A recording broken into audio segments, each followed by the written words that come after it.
Property tax के आदेश पर चढ़ा सियासी पारा। सरकार के खिलाफ फिर लामबंद हुए विपक्षी दल। नए फरमान को लेकर आम जनता भी पशोपेश में।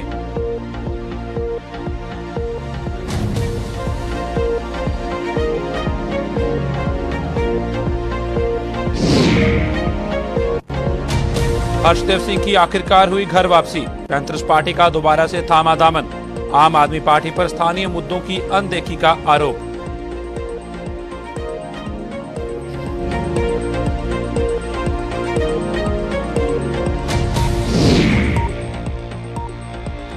मानदेय में 11 रुपए की बढ़ोतरी पर भड़के डेली वेजर। प्रशासन पर 3 मांगों को नजरअंदाज करने का आरोप। 16 मार्च से करेंगे 3 दिनों की काम छोड़ हड़ताल।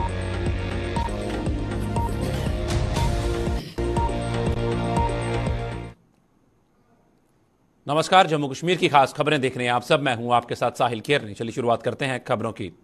जम्मू कश्मीर में प्रॉपर्टी टैक्स पर सियासत गर्मा गई है। इस आदेश को लेकर विपक्षी सियासी दलों का गुस्सा जहां 7वें आसमान पर पहुंच चुका है, वहीं इस टैक्स को लागू न करने का दावा करने वाली भारतीय जनता पार्टी भी विपक्ष के साथ साथ आम लोगों के निशाने पर आ चुकी है। इस पूरे मामले पर क्या कहना है सियासी दलों के नेताओं के साथ साथ आम लोगों का, आइए आपको बताते हैं। बड़ी मुबारक है कि लोगों को नुकसान पहुंचाने में कहीं भी कोई कसर यहाँ पर नहीं छोड़ी और वन नेशन वन टैक्स पूरे हिंदुस्तान की रियासतों को इस यूटी में भी इन्होंने एक ही बराबर समानता के माध्यम से ये प्रहार यहाँ पे किया है। लेकिन जम्मू कश्मीर एक यूटी है और यहाँ पे कहीं पे भी रोजगार नहीं। आप देख सकते हैं कि अनएम्प्लॉयमेंट चरम सीमा पे यहाँ पे है और यहाँ पे एलजी साहब ने कमिटमेंट पब्लिकली की थी कि कोई प्रॉपर्टी टैक्स नहीं लगेगा और वहीं पे जम्मू म्युनिसिपल कॉरपोरेशन ने भी पिछले सेशन में कहा था कि कोई प्रॉपर्टी टैक्स नहीं लगेगा। आखिर बिल्ली थैले से बाहर आ गई और भाजपा का असली चेहरा लोगों के सामने यहाँ पे आ गया। अब नोटबंदी हो, अब उसके बाद कोरोना के सिलसिले में हो, यहाँ के लोगों के पास कोई रोजगार नहीं, कोई कोरोना के बाद इकोनॉमिक पैकेज कहीं पे नहीं। हर लिहाज में लोगों के सामने बड़ी चुनौतियों का वो सामना कर रहे हैं। आर्थिक व्यवस्था बिल्कुल चरमरा सी गई है और अपनी इस ढंग से टैक्स टेरर क्रिएट करने वाली ये प्रशासन जो है वो सामने लगा, चाहे वो टोल प्लाजा के लिए टैक्सों की वसूली यहाँ पे हो। और मैं समझता हूँ कि ये भी एक गवर्नमेंट स्पॉन्सर्ड लूट यहाँ पे होगी कि लोगों के पास आमदन का जरिया कोई नहीं। आपकी सरकारों ने यहाँ पर 370 हटाने के बाद जो हम पर जुल्म पे जुल्म ढाए जा रहे हैं, आज एक जुल्म की कड़ी और उसमें जुड़ गई है। जो प्रॉपर्टी टैक्स, लोगों ने अपने खून पसीने से जो प्रॉपर्टी बनाई थी, गवर्नमेंट ने उनके ऊपर कोई एहसान नहीं किया, ना ही कभी उनको मदद की है, उसके ऊपर भी टैक्स लगाया जा रहा है। म्युनिसिपैलिटी ने तो आगे इतने टैक्स लगाए हुए हैं, हर काम पे, हर काज पे, हर मकान पे, हर घर से कलेक्शन होती है और आज इसके ऊपर एक और सितम लगा दिया। तो जम्मू कश्मीर की आवाम को ये नामंजूर है। और सबसे बड़ी बात है, पहले रोजगार दीजिए, काम दीजिए, टैक्स बाद की बात होती है। आज कितनी नौकरियां हमें मिल रही हैं, कितने कारोबार हमें मिल रहे हैं। जम्मू कश्मीर में इतने बड़े पैकेज आते हैं, ग्राउंड पे क्या हो रहा है, कितने लोगों को रोजगार दिया, कितने लोगों को काम पे लगाया, तो फिर उसके बावजूद भी ये टैक्स पे टैक्स। और मैं अपनी तरफ से और अपने लोगों की तरफ से ये कहना चाहता हूं कि ये जम्मू कश्मीर के लोगों को नामंजूर है। इसके ऊपर गवर्नमेंट को दोबारा सोचना पड़ेगा। हालात वैसे बनाइए, उसके बाद टैक्स लगाइए। 1 अप्रैल से प्रॉपर्टी टैक्स आ रहा है, ये तो आम लोगों का जीना ही मुहर्रम कर देगा और जनता का निचोड़ने वाली बात है। मैं अपील करता हूं एलजी साहब से और अपने झूठी गवर्नमेंट से कि ये जो चीज़ है इसको वापस लिया जाए और आम जनता को राहत दी जाए। नहीं तो होली सोली एक ही कारण बचता है इसका, आम जनता को रोड पे आना पड़ेगा और प्रोटेस्ट करना पड़ेगा, क्योंकि ये मेरा और आपका या इसका उसका मसला नहीं रहा। ये एक यूनानी मसला बन गया है, सारी कौम का मसला बन गया, पूरी स्टेट का मसला बन गया, पूरी यूटी का मसला बन गया और इसके लिए हम सबको एक होके सड़कों पे आना पड़ेगा। अगर हमने आगे वाली अगर जो लाइफ है अच्छी निकालनी है या बच्चों का भविष्य संवारना है, तो हम सबको एक प्लेटफॉर्म पे आके रोड पे आना पड़ेगा। आगे ही जम्मू कश्मीर के लोगों में बहुत ही कामकाज की तंगी है और छोटे छोटे कमरों में लोग रह रहे हैं। यहाँ पे एक ऐसा बोर्ड बनाना चाहिए कि घर घर की इन्फेक्शन करनी चाहिए जाकर। एक एक मरले के अंदर लोग 10-10 भाई रह रहे हैं, एक एक मकान के अंदर रह रहे हैं। तो ये टैक्स जो है ये तो ख़त्म होना चाहिए, ये नहीं लगना चाहिए क्योंकि जो बड़े बड़े मॉल हैं उनके ऊपर टैक्स लगे तो वो बात कुछ और है। गरीब आदमी के ऊपर आगे ही इतना बोझ पड़ा हुआ है। कामकाज की यहाँ पे कोई भी दशा ठीक नहीं है। काम तो रहा नहीं है जम्मू में। तो सरकार ने वादे तो बहुत किए थे लेकिन आज तक वो कोई पूरे नहीं हुए। लेकिन लोगों के ऊपर टैक्स के ऊपर टैक्स लगाती जा रही है। मैं इसलिए ये अपने एलजी साहब से ये गुजारिश करना चाहता हूँ, गरीब लोगों का ध्यान रखें। सर, आप बहुत अच्छे आदमी हैं और आपकी बहुत प्रशंसा सुनी है। गरीबों का भला करें। प्रॉपर्टी टैक्स के आदेश का जिला स्तर पर विरोध शुरू हो गया है। कांग्रेस पार्टी इस आदेश को लेकर सरकार के खिलाफ लामबंद हो गई है। कांग्रेस पार्टी के नेताओं ने आज जिला स्तर पर पत्रकार वार्ताएं कर सरकार के इस फैसले पर अपना पक्ष रखा।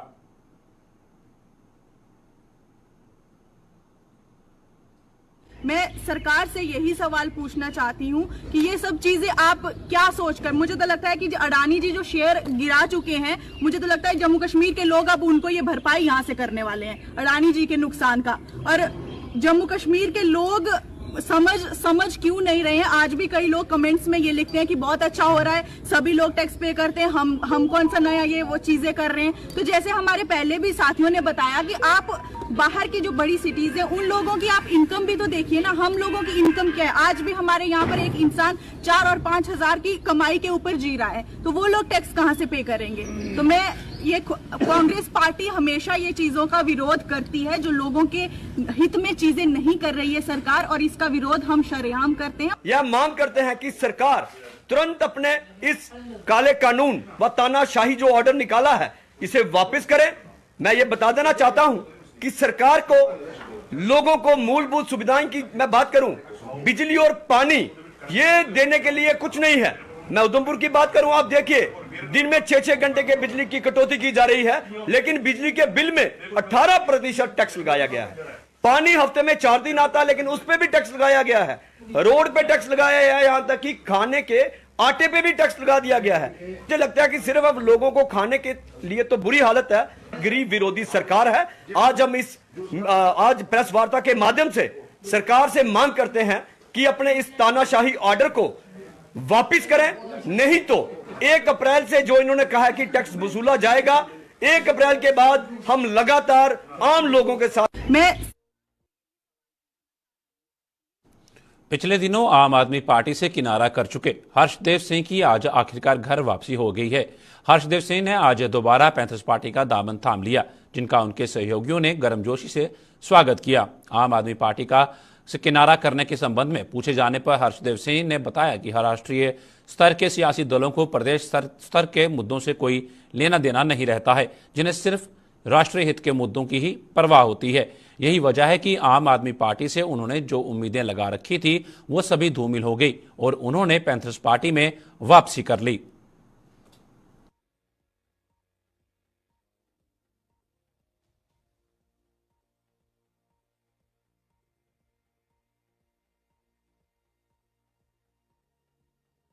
पार्टी जो है, जो नेशनल पार्टीज हैं वो लोकल इश्यूज को उस सीरियसनेस के साथ नहीं लेती हैं। ये हमने तजर्बा कर लिया है, ये हमने अंदर जाकर भी देख लिया है।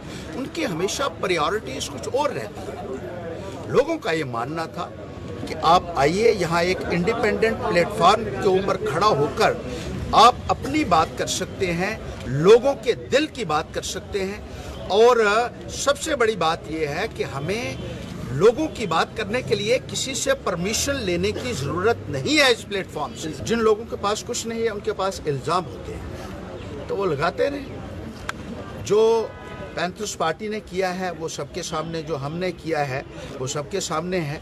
और मैं दावे के साथ कह सकता हूं कि जम्मू कश्मीर में जो हर्षदेव ने किया है शायद किसी पॉलिटिशियन ने नहीं किया होगा। और आने वाले वक्त में भी लोगों को जिस तरीके से एक रहनुमाई की जरूरत है वो पैंथर्स पार्टी ही देगी। देखिए लगभग सारे मानदेय में मात्र 11 रुपए की बढ़ोतरी किए जाने पर विभिन्न सरकारी विभागों में सेवाएं दे रहे डेली वेजरों का गुस्सा 7वें आसमान पर जा पहुंचा है। डेली वेजरों ने जम्मू कश्मीर प्रशासन के इस फैसले को सिरे से खारिज करते हुए आंदोलन को और तेज करने का फैसला किया है। जल शक्ति विभाग के डेली वेजरों का आरोप है कि प्रशासन उनकी 3 प्रमुख मांगों को पूरा करने में विफल साबित हुआ है, लिहाजा अब वो 72 घंटों की कामछोड़ हड़ताल पर जा रहे हैं। डेली वेजरों ने आज ये ऐलान एक प्रेस कॉन्फ्रेंस के दौरान किया, जिसमें उन्होंने बताया कि यह हड़ताल 16 मार्च से शुरू की जाएगी। उन्होंने ये आरोप भी लगाया कि प्रशासन उनकी मांगों को पूरा करने के लिए जिन कमेटियों का गठन कर रहा है वो मात्र एक छलावा है। इतनी भी हमारी जेन्युइन डिमांडें थी, एलजी प्रशासन ने आज तक उनको पूरा नहीं किया। इसलिए हम 16 मार्च से 72 घंटे के लिए काम छोड़ हड़ताल पर जा रहे हैं। जो हमारी 3 मुख्य डिमांडें हैं, जिनमें रेगुलेशन पासी, SRO चोर्स के तहत और पेंडिंग बेज हमारा जो 72 महीने का था, और इसके साथ हैज पर दिल्ली ड्यूटी के तहत जो मिनी वेज एक्ट हमें इम्प्लीमेंट किए जाए। टोटल कमेटियां हमें गुमराह करने के लिए गठित की गई, टोटल मीटिंगें हमें गुमराह करने के लिए की गई। हम इस चीज को सिरे से नकारते हैं। हमारे लिए अगर कोई रेगुलेशन पॉलिसी बनानी हो तो बड़ा से बड़ा 10 दिन का टाइम चाहिए। इन लोगों ने 9 महीने लगातार खा दिए, हमारे पूरी की पूरी जिंदगी खा दी हमें। आज दिन सरकारें चेंज होती रही, मगर किसी भी सरकार ने आज तक सीरियस होके इन डेली वेजरों के हक में कोई काम फैसला नहीं लिया। तो हम उसको सिरे से नकारते हैं। 11 रुपए की हमारी कोई डिमांड नहीं थी। हमारी डिमांड रेगुलेशन पॉलिसी के लिए थी।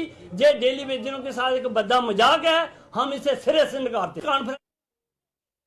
जम्मू में आम आदमी पार्टी के कार्यालय के बंद करने को लेकर सोशल मीडिया पर चल रही खबरों को लेकर आज आम आदमी पार्टी ने जम्मू में प्रेस कॉन्फ्रेंस की। मीडिया को संबोधित करते हुए पार्टी के प्रदेश प्रवक्ता जगदीप सिंह ने सोशल मीडिया पर चल रही इन खबरों को बेबुनियाद बताते हुए कहा कि आम आदमी पार्टी का जम्मू कार्यालय बंद नहीं हुआ है, बल्कि कार्यालय को गांधीनगर इलाके से शिफ्ट किया गया है। इस दौरान उन्होंने सरकार पर निशाना साधते हुए कहा कि सरकार ने उन पार्टियों को कार्यालय उपलब्ध करवाए हैं जिनका जमीनी स्तर पर कोई वजूद नहीं है, जबकि एक राष्ट्रीय पार्टी को जिसकी 2 राज्यों में सरकार है, उस पार्टी को सरकार की ओर से कार्यालय उपलब्ध नहीं करवाया जा रहा है। हमारा दफ्तर गांधीनगर के जिस इलाके में था, दरअसल हमें समझना पड़ेगा, किसी भी सियासी पार्टी के दफ्तर में नारेबाजी होती है, विरोध प्रदर्शन होते हैं, लिहाजा वो एक रिहायशी इलाका था और वहाँ की जो लोकेशन और वहाँ की जो हमारे पास स्पेस था वो इतना नहीं था। इसलिए हम एक नई जगह पर ऑफिस शिफ्ट करने जा रहे हैं और बहुत जल्द वो ऑफिस बनेगा। जो आज राष्ट्रीय स्तर की पार्टी है, जिसकी 2 प्रदेशों में सरकार है, गुजरात के अंदर हमारे विधायक हैं, कुछ एक प्रदेशों में हमारे नुमाइंदे जो हैं वो नगर निगम में बैठे हुए हैं, उस पार्टी को सरकारी कार्यालय ना मुहैया करवाकर अपनी पार्टी जैसी पार्टी को गांधीनगर के पास इलाका जो है वहां पर दफ्तर मुहैया करवाया जाता है, जिसका जनाधार जग विदित है, दुनिया जानती है। इसके अलावा हम भारतीय जनता पार्टी के अल्पसंख्यक मोर्चा की रायपुर में हुई राष्ट्रीय कार्यकारिणी में लिए गए फैसलों को जमीनी स्तर पर लागू करने की मुहिम शुरू हो चुकी है। जम्मू में आज अल्पसंख्यक मोर्चा की प्रदेश कार्यकारिणी की बैठक आयोजित की गई, जिसमें मोर्चा के प्रदेश अध्यक्ष रंजीत सिंह ने अपने सहयोगियों के साथ रायपुर कार्यकारिणी पर मंथन किया। उन्होंने बताया कि अल्पसंख्यक मोर्चा के भविष्य के कार्यक्रमों पर आज चर्चा की गई है और मोर्चे के सभी सदस्यों के इस बाबत कमर कस लेने का आह्वान किया गया है। हमने जो आगे प्रोग्राम देने हैं या जो कुछ हमने किया है वो मैंने सब कुछ, अगर आपने सुना होगा तो जो भी हमारे प्रोग्राम्स हुए हैं उनका विस्तार से मैंने वर्णन किया है। और उसके बीच हमारी एक नेशनल एग्जीक्यूटिव मीट हुई थी, हम रायपुर में गए थे। वहाँ से जो कुछ हमें सीखने को मिला या हमें जो वहाँ से डायरेक्शन मिली वो भी हम अपने स्टेट के लोगों तक पहुँचाते हैं। तो उसके अलावा हमारे क्या प्रोग्राम्स हैं, आगे कैसे चलना है, अभी इलेक्शन आने वाली है, उससे पहले हमारी पंचायत की, हमारी सरपंच, पंच, कॉरपोरेशंस, डीडीसी, बीडीसी, वो भी इलेक्शंस आने वाली हैं, तो उनके बारे में भी हमने थोड़ा सा इनको ब्रीफ करना है कि कैसे चलना है। कठुआ पुलिस ने लोगों से जिले में पनप रहे नशे के कारोबार पर नजर रखने की अपील की है।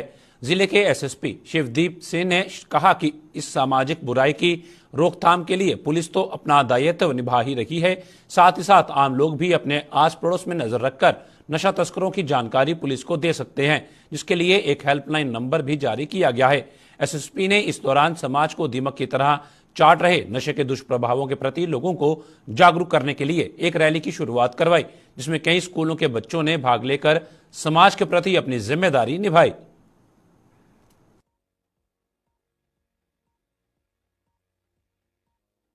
जो है वो एक बहुत बड़ी सामाजिक बुराई बन चुका है और ये समाज को तबाह कर देता है। और अगर आप ये समझते हैं कि ये नशा जो है ये हमें नहीं है, ये हमारे पड़ोस में नहीं पनपला है या हमारे घरों के आसपास नहीं है, ये तो दूसरे मोहल्ले में है, ये तो बाजार के उस कोने में है, तो वो ज़्यादा देर नहीं लगती है, क्योंकि नशा जो है वो तो इंसानों के थ्रू ही फैलता है। ये बुराई कोई आसमान हवा से तो नहीं आता है, तो ये तो इसका डायग्नोसिस तो सबसे आसान है, ठीक है ना। आपने तो जस्ट ये देखना है कि ये नशे वाले जो पैडलिंग कर रहे हैं, जो नशे का कारोबार करते हैं, ये कौन लोग हैं। तो इसी के सिलसिले में मैं कई बार कह चुका हूँ कि हमने हेल्पलाइन भी जारी कर दी है, तो उसमें बढ़ चढ़ कर लोग कोऑपरेट करें। और इनका जो पहले मैंने बोला हुआ है कि वो जो नंबर है वो हमने गोपनीय रखा है। जम्मू के ब्लॉक श्वेतगढ़ के सीमावर्ती पंचायत अब्दाल में ब्लॉक दिवस का आयोजन किया गया, जिसमें डीसी जम्मू अवनी लिवासा सहित विभिन्न विभागों के अधिकारी और पंच सरपंच शामिल हुए। इस दौरान डीसी जम्मू ने सीमावर्ती लोगों को पेश आ रही समस्याएं सुनी, जिनमें कुछ समस्याओं का समाधान उन्होंने मौके पर ही किया, जबकि अन्य समस्याओं के हल के लिए वहां मौजूद अधिकारियों को दिशा निर्देश दिए। ब्लॉक दिवस पर विभिन्न विभागों द्वारा स्टॉल भी लगाए गए थे, जिनके माध्यम से लोगों को सरकार द्वारा चलाई जा रही योजनाओं से लोगों को अवगत करवाया।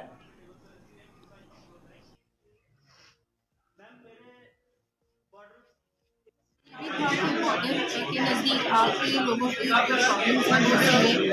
तो काफ़ी रेडियो खबर में ये मौका होता है कि डिस्ट्रिक्ट ऑफिसर आके लोगों को ऑन स्पॉट समझा पाएँ, जवाब दे पाएँ। तो 2-3 इम्पॉर्टेंट चीज़ें एग्रीकल्चर और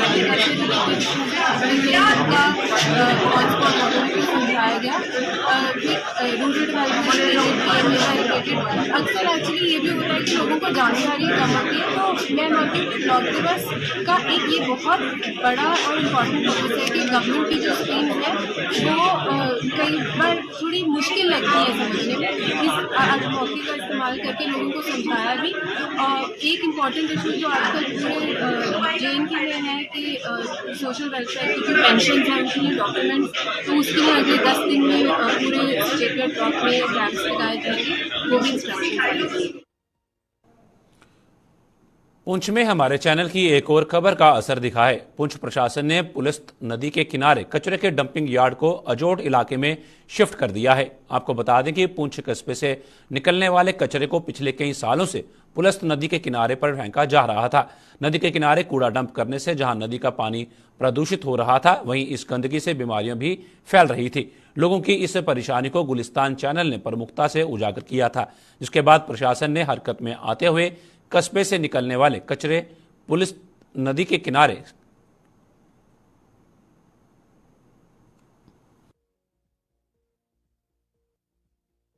और ये हकीकत थी और ये ऐसी बात थी कि मशीनरी 2 साल से यहाँ पड़ी हुई थी और यहाँ से वो जान लगानी चाहिए थी, लग नहीं रही थी। और तमाम कचरा जो था म्यूनसिपलिटी वाले जाके दया पर फेंकते थे, जिससे बीमारियों फैलने का एतबार होता था। आज मैं जिस कंसर्न सेक्रेटरी साहब का, कमिश्नर का, म्यूनसिपलिटी का, यहाँ के एडमिनिस्ट्रेशन का, डीसी साहब का, सब लोगों का शुक्रिया अदा करता हूँ कि जिन लोगों ने ये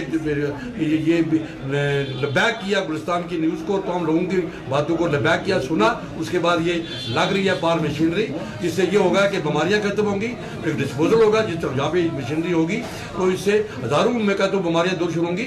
ये आज के मौके पर मैं सबका शुक्रिया अदा करता हूँ जिसने भी इसमें काम किया, और खास तौर पर मैं एडमिनिस्ट्रेशन का और गुलिस्तान का भी शुक्रिया अदा करता हूँ कि इनके कहने पर ये एक्शन जो हुआ है बर वक्त हुआ है। गए। इसमें तमाम लोगों को, तमाम लोग जो है उनकी जानों से हम शुक्रिया अदा करते हैं। शुक्रिया। देखिए, हमारी बहुत पुरानी एक डिमांड रही थी कि जितना भी सिटी का कूड़ा है वो उठाकर ये तकरीबन हमारा जो पुल है उसके पास फेंका करते थे।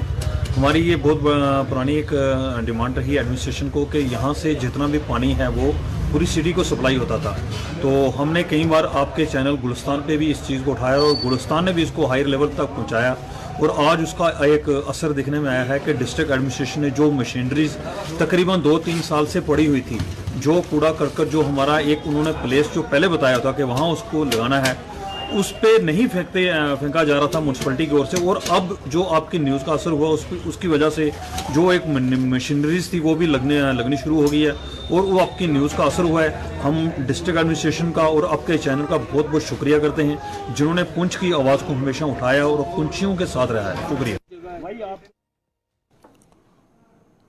त्रिकुटा पर्वत की पहाड़ी पर बीते करीब 3 दशकों से निर्माणाधीन शंकराचार्य मंदिर का सपना जल्द ही साकार होने वाला है। स्थानीय लोगों के साथ ही देश भर से मां वैष्णो देवी के दर्शनों को आने वाले श्रद्धालु बीते 3 दशकों से इसका इंतजार कर रहे हैं। किन्हीं कारणों से श्री माता वैष्णो देवी श्राइन बोर्ड शंकराचार्य मंदिर का निर्माण नहीं करवा पाया है। हालांकि 3 दशक पहले शंकराचार्य मंदिर का निर्माण कार्य शुरू हुआ था, परंतु यह महत्वपूर्ण परियोजना किन्हीं कारणों से अधर में लटक गई थी। उपराज्यपाल व श्री माता वैष्णो देवी श्राइन बोर्ड के चेयरमैन मनोज सिन्हा भी अब इस परियोजना को जल्द संपन्न करवाने का ऐलान कर चुके हैं। आगामी 2 मार्च को तकनीकी विशेषज्ञों की टीम श्राइन बोर्ड के सदस्य डॉक्टर अशोक भान के साथ बैठक कर इस महत्वपूर्ण परियोजना पर विचार विमर्श करेगी।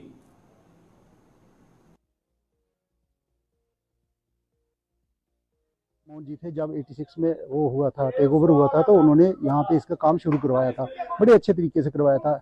किसी कारणवश जैसे कैसे हुआ कैसे नहीं हुआ वो बंद हो गया, लेकिन उसके बाद जो पहली जब हमारी जो म्यूनसिपल कमेटी की मीटिंग थी, हमने वहाँ पे मैंने ये बात वहाँ पे रखी थी। फिर उसके बाद मेरी जो बात हुई, क्योंकि उन्होंने मेरे को बोला कि हाँ जी आप ये वहाँ पे जो लैंड लॉर्ड हैं जहाँ जिनकी जमीन है वहाँ पे उनसे भी बात कर लीजिए, क्योंकि मैंने यही नहीं बोला था कि हाँ जी आप वहाँ पे खाली मंदिर ही बनाए। मैंने उनको एक चीज और बताई थी कि आप यहाँ पे अपने देवी पार्क से लेके शंकराचार्य तक एक गंडोले का भी उसमें प्रोविजन रखिए। तो चलो, मैं गवर्नर साहब का बहुत ही तहे दिल से मैं पूरा अपने और अपने कटरा वासियों की तरफ से मैं उनका धन्यवादी हूँ कि उन्होंने ये जो हमारी बहुत ही पुरानी डिमांड थी और उन्होंने उसको फुलफिल किया। कल उन्होंने अनाउंस किया है कि हाँ जी शंकराचार्य मंदिर जो है पैसे जितने भी लग जाएंगे, अभी तो उन्होंने ऐसे अप्रॉक्सीमेटली वो फिगर बोली है कंप्लीट करने में 3 साल बोला। एक समय था जब ग्रामीण हलकों में कुएं की जल आपूर्ति का मुख्य साधन हुआ करते थे, लेकिन बदलते समय में पाइपों के माध्यम से हो रही जल आपूर्ति के चलते आज कुएं अनदेखी का शिकार हैं, जिसके कारण उनका अस्तित्व मिटने की कगार पर है। ब्लॉक मड़ के लोगों ने सरकार से इन कुओं का संरक्षण करने की मांग की है। इन लोगों के मुताबिक आए दिन जल शक्ति विभाग की जल आपूर्ति प्रभावित रहती है, जिससे लोगों को पानी के लिए भटकना पड़ता है। अगर गांव में कुआं का संरक्षण होता है तो लोगों को पानी के लिए भटकना नहीं पड़ेगा।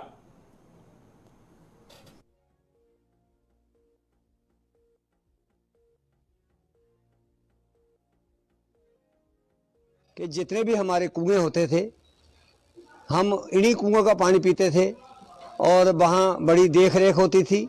बाकायदा वहाँ कोई पहरेदार भी रखे थे कि कहा ये कोई ऐसी चीज़ गंदी चीज़ न बीच में फेंक दे, और इन्हीं कुएं का पानी पीकर हम जवान हुए हैं। आज हम देखते हैं ये कुएं की हालत, कुछ तो कुएं बंद हो गए हैं, कुछ पर वो जंगले लगाकर उनको बंद कर दिया गया है। बाकी यही कुदरत की एक देन है। ये कुएं जब कोई ना था, यहाँ तालाब और कुएं होते थे और गवर्नमेंट भी उस पर काफ़ी ध्यान देती थी। आज ये हालत हो गई है कि ग्राउंड वाटर वाले तो देखते तक नहीं है, वो हैंड पंप ही हैं तो वो रिपेयर शिपेयर करा देते हैं और इनका कोई ध्यान नहीं दे रहा है।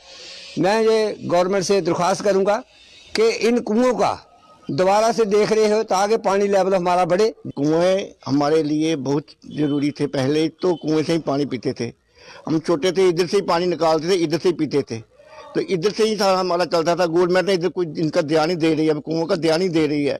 अब मैं चाहता हूँ कि कम से कम इनको देखभाल करे। जैसे पीएचई की सप्लाई बंद हो जाती है, कम से कम लोग इधर से पानी ले सकते हैं, पी सकते हैं। पहले भी लोग इधर से ही पीते थे, आजकल भी इधर से पियेंगे।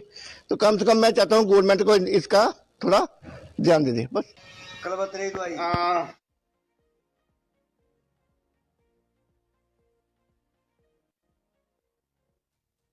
जम्मू कश्मीर की खास खबरों में फिलहाल इतना ही। दीजिए इजाजत, नमस्कार।